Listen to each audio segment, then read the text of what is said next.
Lembaga sensor film sosialisasikan gerakan sensor mandiri kepada masyarakat luas dengan tujuan agar masyarakat mendapatkan tontonan yang baik dan membudayakan tontonan sesuai usia.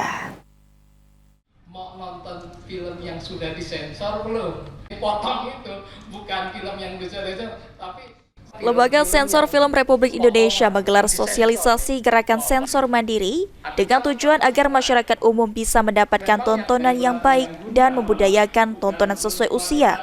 Dengan adanya sosialisasi mandiri, masyarakat umum dapat memfilter dulu sebelum menonton tayangan yang akan ditonton.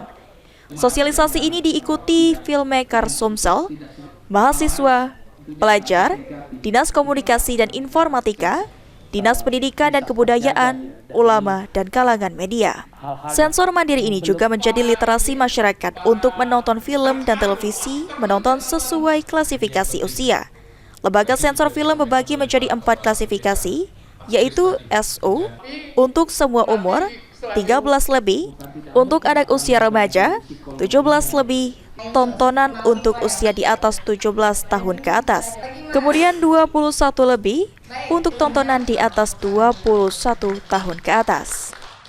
Tsunami tontonan sudah sedemikian dahsyat. Tontonan film itu bisa diakses oleh siapapun dari manapun dengan jumlah yang tidak terkontrol. Isinya pun kita tidak tahu apa. Nah, tidak semuanya juga melalui lembaga sensor film. Oleh karena itu, LSF itu peduli dengan hal semacam ini. Makanya LSF mengkampanyekan apa yang disebut sebagai budaya sensor mandiri.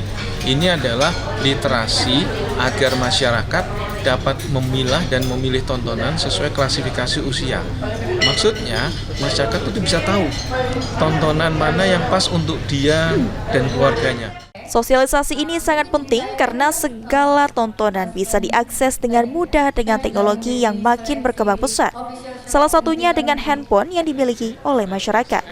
Dengan demikian, budaya sensor mandiri menjadi benteng bagi masyarakat untuk mendapatkan tontonan yang baik. Juliadi Azwan, PAL TV.